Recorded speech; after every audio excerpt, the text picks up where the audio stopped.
Après avoir vu comment on se bat, penchons-nous sur l'espace de combat. Daggerheart peut se jouer de deux manières, soit en théâtre de l'esprit, soit avec des cartes et des figurines. Sur une carte, sachez qu'un pouce représente environ 5 pieds, soit 1,5 mètres dans l'univers de votre histoire. Pour simplifier les déplacements, le jeu utilise des catégories de distance relatives plutôt que des calculs complexes. D'abord, le corps à corps, mêlée. C'est la distance où vous pouvez toucher quelqu'un soit de 0 à quelques pieds, ce qui revient à moins d'1 mètre. Juste après, nous avons la portée très proche, very close, qui correspond à environ 5 à 10 pieds, soit 1,5 mètres à 3 mètres. C'est une distance où l'on distingue encore parfaitement les détails. Sur une autre carte, cela équivaut à la largeur d'une carte de jeu. Ensuite, on passe à la portée proche, close, entre 10 et 30 pieds, ce qui fait environ 3 à 10 mètres. On y voit encore les détails importants, et sur une table, cela représente la longueur d'un crayon. Plus loin encore, la portée loin, fort, s'étend de 30 à 100 pieds, soit 10 à 30 mètres. À cette distance, les détails deviennent flous.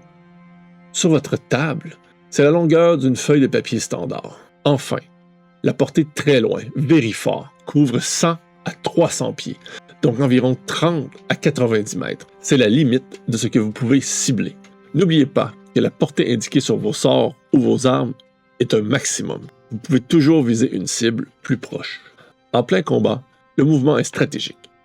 Lorsque vous effectuez un jet d'action en plein danger, vous pouvez vous déplacer n'importe où à portée proche, jusqu'à 30 pieds ou 10 mètres, dans le cadre de cette même action. Par contre, si vous voulez aller plus loin, ou vous déplacer sans faire d'autres actions, vous devez réussir un jet d'agilité. Pour foncer d'une distance loin ou très loin jusqu'au corps à corps, ce jet d'agilité est obligatoire pour vous repositionner en toute sécurité. Les adversaires, eux, bougent un peu différemment.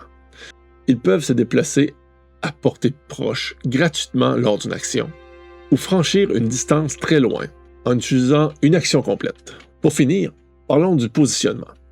Pour les effets de zone, toutes vos cibles doivent se trouver à portée très proche les unes des autres, donc dans un rayon d'environ 10 pieds ou 3 mètres. Concernant la ligne de vue, si un obstacle gêne la vue, votre cible bénéficie d'une couverture et votre jet d'attaque subit un désavantage. Si l'obstacle bloque totalement la vue, l'attaque est impossible.